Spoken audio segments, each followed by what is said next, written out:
Our second speaker tonight is in a position that is at once enviable and not enviable. He is a former Chief Minister of Maharashtra, and we all know what that means at this moment. It is a particular privilege to have him here to share both insights as well as experience at a time when Maharashtra has also come to define the national stage in some ways. But before that, it is a privilege to be able to invite a colleague who will host this conversation for you. She is new to the Algebra stage, but she is not new to the stage in general. She has been a radio jockey across Bombay, across Bangalore, across Delhi, and briefly in London. She has worked mostly behind the scenes, but that doesn't mean that her voice is not familiar to any of you who have ever been in these cities and been on radio. It is a pleasure and a privilege to invite Christina Fernandes. We call her Chris. Chris, over to you.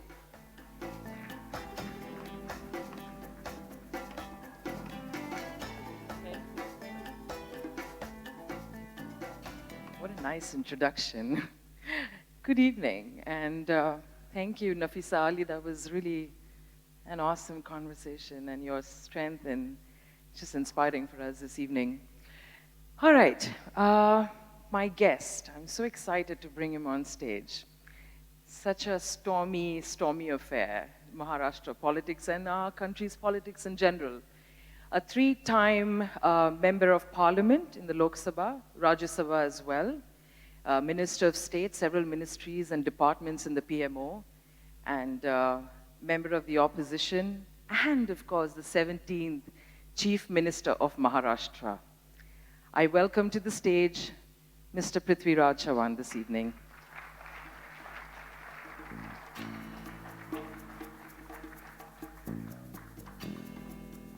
Thank you so much for coming. It's not lost on me that we are matched.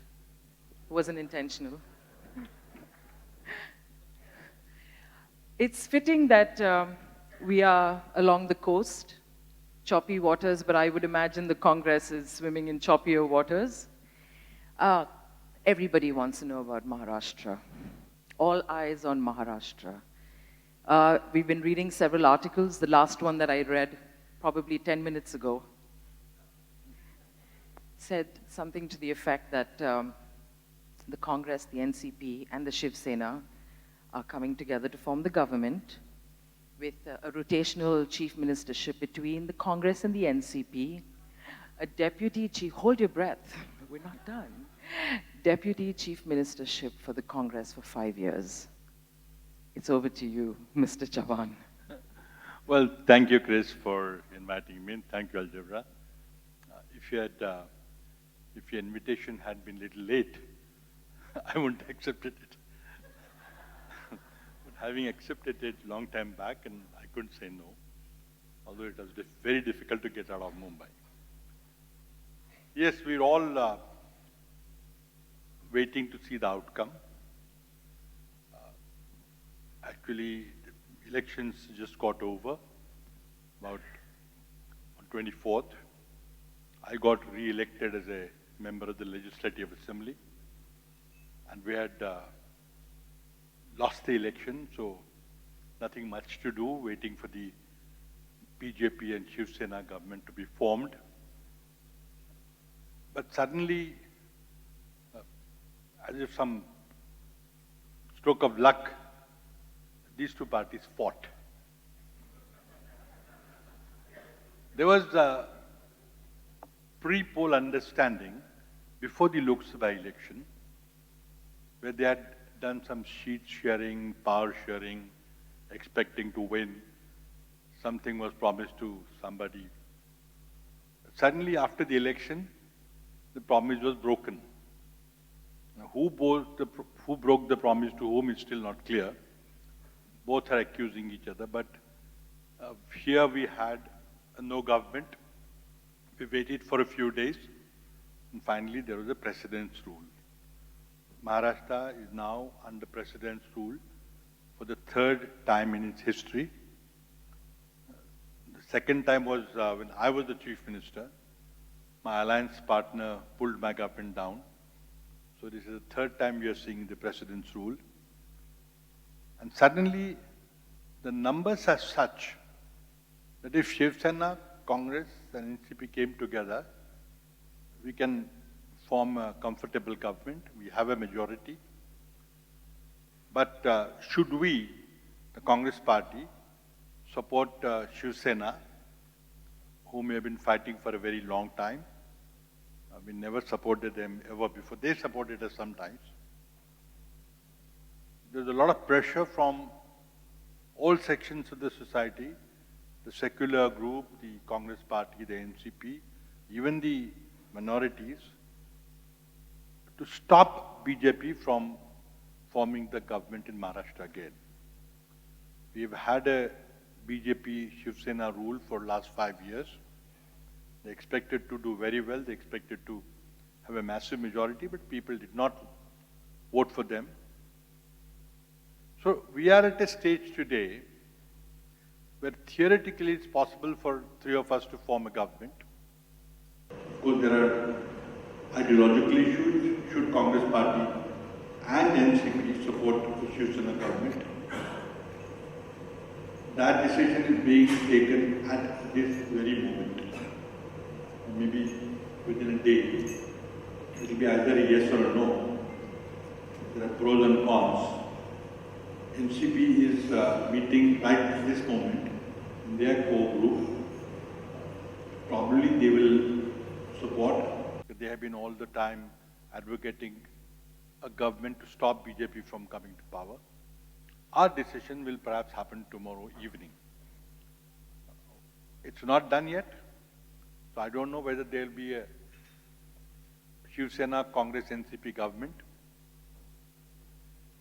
But there's a strong possibility that it would happen. I won't say anything more than that. We had to smoothen the rough edges because Shiv Sena had a past history. And so we just sat for last few days to see whether we could even come together at all, whether they're willing to give up their whatever ideology, whatever positions they had taken earlier, where our people were comfortable, the minorities which supported us were comfortable. All that is done. We have a common understanding. Now, it all depends on the Congress leadership in Delhi to say yes or no. It could happen as soon as tomorrow. You mentioned an alliance between the Congress, the NCP, and the Sena as being comfortable, and that is as comfortable as my Aldo shoes right now.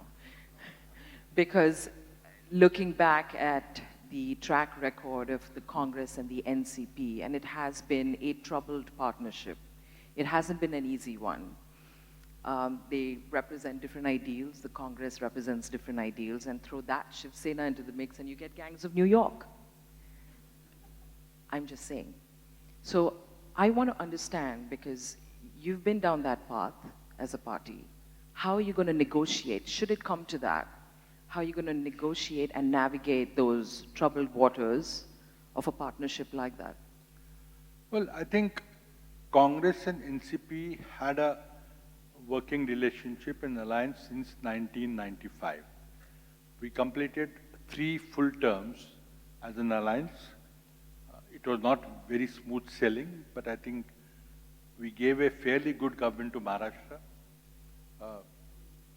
I wouldn't say it was a troubled relationship, but yes, there were difficulties, but we did complete 15 years of our alliance in Maharashtra. Now this is a 3-party alliance, a little more difficult than 2-party alliance. Would it happen? After the ideological barriers are crossed, then there would be a power sharing formula. Who gets what, how many portfolios, what positions. That is still not done yet. There is a lot of speculation in the media as who's getting what, but that is just speculation. Officially, the power sharing formula has not been discussed at all. From what I understand, the Shiv Sena is on board because of a chief ministership. What's in it for the Congress? Because ideologically, you and the Sena are like chalk and cheese. So what is the end game for Congress in this? Well, I think primarily state has suffered from BJP rule for last 5 years. Every sector of the economy, every section of the society is unhappy. It doesn't get reported very much because complete control of the media. Farmers are committing suicide as usual. There is a late monsoon effect in the state. The entire agriculture has collapsed. The Kharif crop has completely gone. The Rabi could not be sown. There is an industrial slowdown which everybody knows and feels but is afraid to talk about.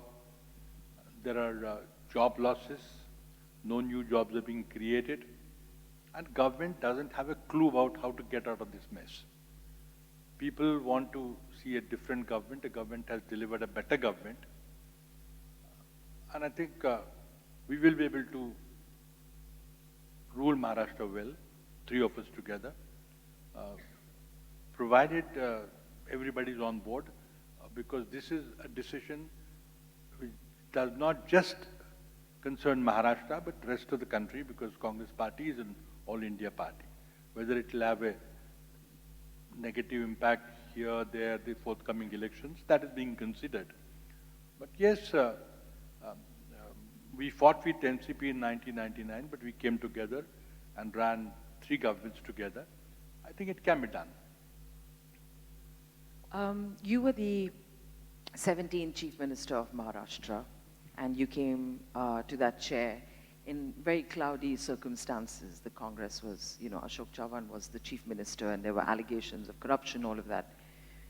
And you did, in your time, you effected some good road and development project launches, and yet your achievements were not highlighted as much as one should have, which the BJP, I might add, does very well with their people. That's right.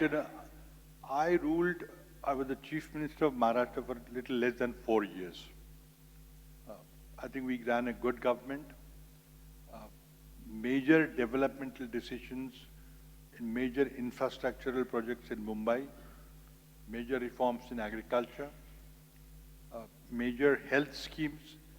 The health scheme that we launched in Maharashtra was later replicated by the Modi government as Ayushman Bharat. Of course, they have messed it up. Our scheme was much better. The free ambulance scheme, you call 108 number from anywhere in the state, an ambulance will arrive at your door in 10-15 minutes free. A lot of good schemes we did, a lot of pending projects I completed. I tried to bring some discipline in the Mumbai real estate sector. But yes, we failed to advertise like this current government is doing. And we were not successful. Of course, our election happened soon after the 2014 Lok Sabha election. There was a Modi wave, and we got swamped in the Modi wave in the assembly election, which followed a few months later. I was preparing to the last minute for this interview, I might add. So I just came out of reading a article by Ramachandra Guha, and he talked about dynastic politics. And he said that the nation, while Sonia Gandhi and Priyanka Gandhi and Rahul Gandhi think that the nation needs them, the nation probably doesn't. What do you say to that? Well, I think this is a question which every congressman gets asked very often. And there are perceptions about the Congress party's leadership. But let's look at the recent times. Let's look at the facts. 1991, Rajiv Gandhi was assassinated. Mrs. Sonia Gandhi could have walked in because the emotional fervor was so much that she could have just accepted the offer of being a prime minister at that time. She did not.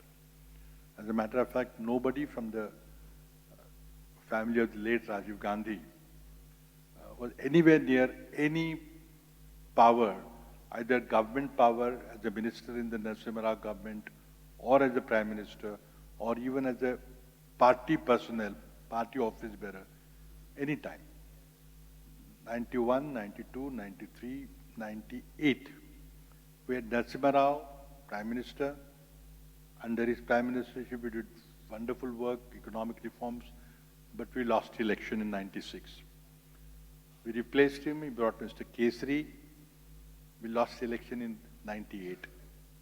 And Congress party was losing its lot of senior leaders. They're leaving the party, 2 election losses in a row. What would happen later on?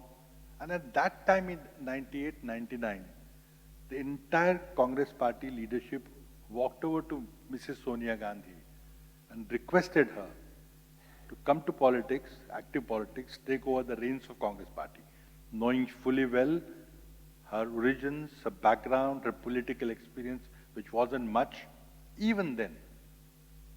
The reason was, history will perhaps comment on it later, maybe Ramchandra Goel write a book on that later on.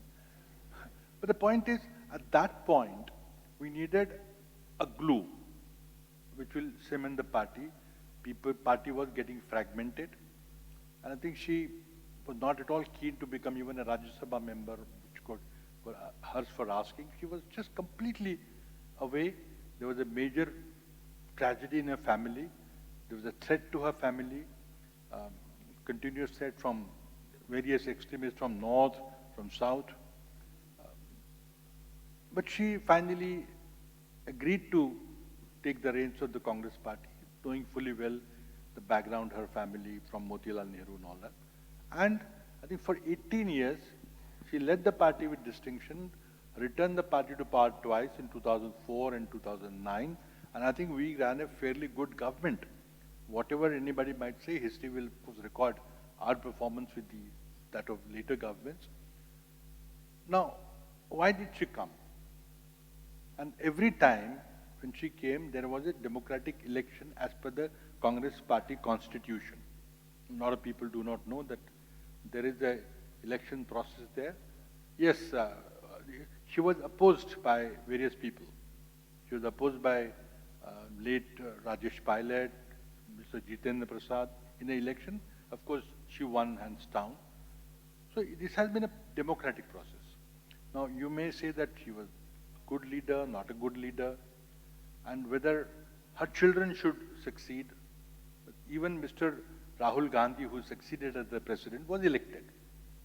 Now, whatever election process we have, you may not agree, but it is an election process as per the Congress party's constitution. Now we're at a stage whether after the 2019 election, Mr. Rahul Gandhi has opted out of the presidentship. And of course, there was a vacuum because we had to have another election. We are at a stage where Congress party has together said, look, temporarily as an interim arrangement, let Mrs. Gandhi hold reins till a full election takes place, till a working committee is elected, and there'll be a new leadership. Congress party has non-Gandhi presidents. Of course, in the past, it's a different history, but recently, 99 to 98. So I think the allegation that Congress party cannot do without Gandhis, or why do you do that, dynasty and all that is fine. I know these criticisms we hear lately, but I think we are at a point where yes, we lost the 2019 election badly. We expected to do better, did not. Muscular nationalism, the virulent nationalism was brought in, and I think we got swarmed. We're still analyzing what went wrong because we shouldn't have lost that election that badly. We should have done much better than what we did. But it's the people of India chose to vote the way they did. And we are now at a stage, the Congress party, which is an all-India party, present everywhere. I mean, we have to just reboot ourselves. I'm sure we'll do it. President's rule in the Congress party, basically. President's rule in the Congress party. But you heard it here first, folks. There is to be an election for a new Congress president. So that's a takeaway for this evening. I'm going to move over to the fact that, the Congress party, and for you as well, everybody talks about the fact that there's this dynasty. And the BJP, all said and done, has managed to, yes, all said and done, you have Modi and the Amit Shah combined, but is largely democratic. How do you respond to that? No, I don't think it's a completely dictatorial mindset of the two leaders. There's hardly any democracy within the government today. The ministers are afraid to talk about it. The business and industry, which is reeling under an unprecedented depression, recession, whisper in parties and cocktail circuits and all that about the state of economy. Read the newspapers every day, economy is down the day, but nobody has guts to stand up and say. Your microphone closer to you, Mr. Chavan, Should so I? we can hear you very well. Yes. Thank you. Closer? Yes. Okay. So I think people are afraid. People are afraid to speak freely, not only within the government, but also outside. The media is afraid. I mean, I think we are in a position where there's a institutional capture happening. All critical institutions of democracy are being captured, and we are afraid for democracy. Whether democracy, as we know for the last many years, it had its flaws, but I don't think if this arrangement continues, I mean, there is danger for Indian democracy. We'll come back to your thoughts on, because you've been in politics and your family has been steeped in politics for so many years, and your thoughts on where the country is headed. But I want to just get into your own journey, which I find very striking. So Mr. Chavan is an engineer by learning, by discipline. You went to BITS Pilani, and following that, you went to the University of California, Berkeley, in the Woodstock years, mind you. Free love and all of that. 4 years. How come you came back to politics? Well, You should have been at a Bob Dylan concert or something. Well, I think, interesting, I had a political background. Both my parents were in politics. Both my parents were members of parliament. My father was a minister in the Nehru government, Lal Bahadur Shastri government, Indira Gandhi government. And so there was politics in the family. But my parents did not insist that I should also join politics, and neither did I want to join politics. I opted for engineering. As you said, I went to BITS Pilani, and then later on got a scholarship to go to Europe. I went to Germany, but then I later on realized that I should do another master's degree, and went to United States for my master's, went to Berkeley. I didn't realize that it was such a good university. But I went to Berkeley in the days when there was hippie movement at its peak. There was Vietnam War and the opposition to Vietnam War. There was a black movement, black empowerment movement, various black groups, Black Panthers and so many things. And it was all centered around Berkeley. And I was there in those years, the 68 year, which is, if anybody in the United States knows about that year, what happened and all that. So I got to see the American democracy at a very close range, this free speech movement, which was done in Berkeley. And of course, I was doing engineering by the side, and watching what is happening on the campus. I remember one day during the student protest against the Vietnam War, there was police firing and one student was shot dead. Very rare in American university system. I stayed there for completing my master's and then worked in the aerospace industry for about 4 years. And I was at a point where it was difficult to come back.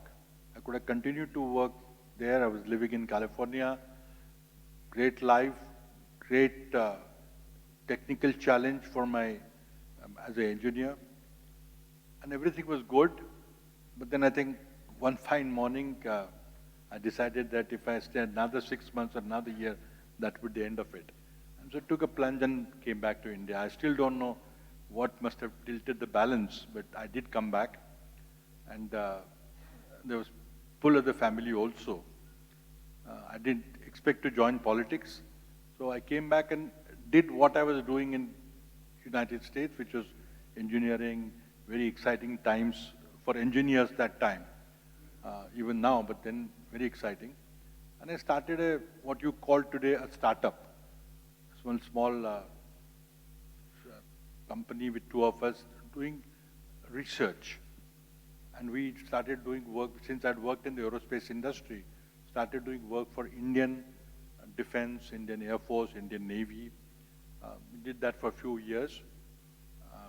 It just so happened that I got interested in, I was in the computer field, got interested in the computer revolution as it was unfolding, and suddenly realized that computers worked in English. And if the Indian languages did not come to computers, then there'll be again a system of haves and have-not, those who know English and can use computers, and others will be left out. So some of us got together and said, look, what can we do to make sure that Indian languages work on computers? And I had a small role to play. Many people played important roles, but I had a small role to play in bringing computers to, bringing in all Indian languages to computers. And that's where I got introduced to Rajiv Gandhi. I had a political background, of course, but as a technologist, as an engineer who was working in Indian languages and all that, we got freshly introduced in that capacity. He was trying to bring in computers, but he also realized that unless computers worked in local languages, they will not penetrate. And very few of us were working in this area. And when he discovered that I had my political lineage, then when 1999 came, he straight away asked me to contest Lok Sabha election. Because he said, yes, there may be better engineers and technologists than you, but how many can get elected? Because I had a political background, both my parents in parliament. And I straight away came to parliament in 1991. Unfortunately, Rajiv Gandhi did not live. Had he lived, my political trajectory would have taken another turn. Or if you'd stayed in computer science, you would have had an Infosys-like company. What are the chances, right? Well, we took a slightly different route. We were developing hardware for defense, which was not very remunerative or lucrative like the software industry, like Infosys and Wipro and others. Which actually brings me to my next question. We have politicians and they're career politicians. And we talked earlier and you made a case for education and the kind that you've had and how that would help in leadership and in politics. So are you saying that it should be hard work and Harvard? Well, I think it's a very interesting question. Where we are at today, I fear for our democracy. I don't know whether democracy will survive. It's also a failure of the political leadership to give direction. We could have done much better than what we had done. And perhaps it is a failure of the political leadership to give direction at the state level, at the central level, in municipal level, wherever. I don't know how we improve the quality of political leadership, but what is happening today is not very comforting. The people who come to the top, what skills do they have? A good background, good academic background, good education is not a required skill at all. And we are seeing system collapsing. The amount of money and muscle power that is used to win election is unbelievable. It has gone from bad to worse. And that's why if it continues like that, then ideology, political ideology, or developing a nation, developing a country would be all just fall to one side. Even what happened in recent elections in Maharashtra is absolutely shocking. So I think I really wonder whether we are on the right track or whether the democracy as we expected would turn the country around into a great country. Would that really happen? What kind of leaders should we have? Is it all clear what we should have, but we're not having that. There's something not right. And I think some of us will have to come back and sit like, if this continues, then I'm sorry. we're not going to fulfill our promise or whatever. I think I speak for a good number of people when I say that, we want a successful democracy. And a successful democracy will not happen with a one-party system. But we desperately need to see a strong, resurgent, energetic opposition, one with ideas, with a game plan. Does Congress have that game plan? What's that soul searching that has happened after all these electoral losses, this inability to have this trust or faith in the leadership? What is the game plan? Well, I think I wish I could give you a very convincing answer, but yes, we are done badly. But as I said, somewhere that Congress party is too big to fail or to sink. We are the only national party today other than the ruling party. We have people all over. The only thing is we had to somehow reinvent ourselves. We are trying to look at it. I personally feel that if you get through the promised elections to the party at the national level, and if you have a working committee, elected working committee, I think Congress party will be in a position to reinvent itself.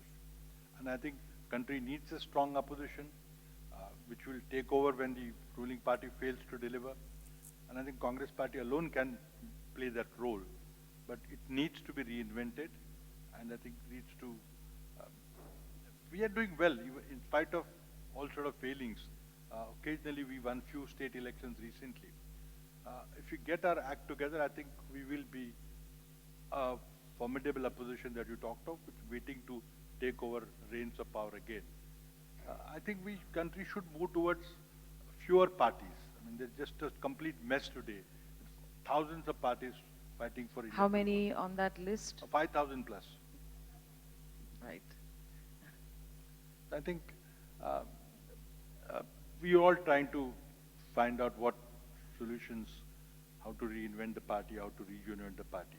But one hope that we have, when you get elections done to the party at all levels, including the top level, I think we'll start to click again.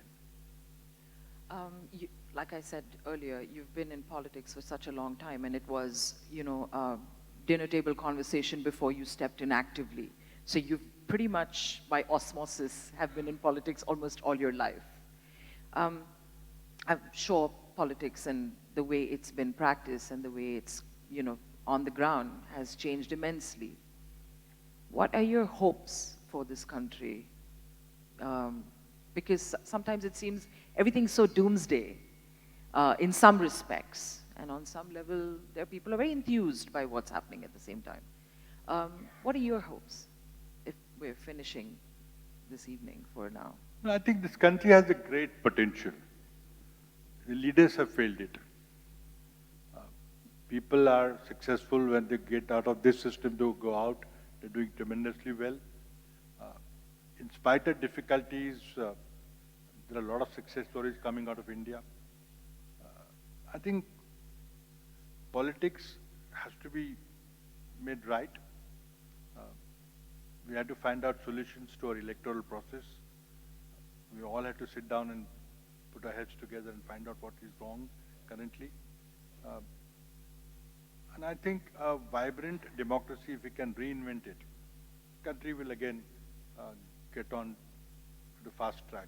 Right now, we're doing very badly. Economy is in a mess. You're not getting the real picture. Government is trying to hide the real numbers, but the reality cannot be hidden. But we'll get over this, and I think if the economy continues like that, I think there will be a major chaos. The country has a tremendous potential with the population that we have, hardworking people that we have. Only thing is it needs a better leadership all around, at every stage, where national level, state level, local levels. How do you do that? It's a challenge before all of us and before all of us in the civil society. How do you do that? You can't just sit back and say that, no, politicians are failing. You just can't do that. We have all got to rework the system. Spoken like a member of the opposition. Yeah. Finally, and a quick question. Are you going to play a part in this government if it so happens between the Congress, the NCP and the Sena? No, well, I think I'm very much part of the mechanism of bringing the whole thing together. But whether I'll actually be a part of the government, I don't know. I may not be, because I've been in government for a very long time. I've been the chief minister of the state. Now, there's no way that a congressman would lead the state or become the chief minister. It will be somebody else. So I would like to be a junior to another minister. Let others take over now. I had my innings. Thank you so much, Thank Mr. you. Chavan, for taking the time to come to Chennai. Something must be right in Chennai that you've decided to take a break over here. Thank you so much. Thank you. Thank you.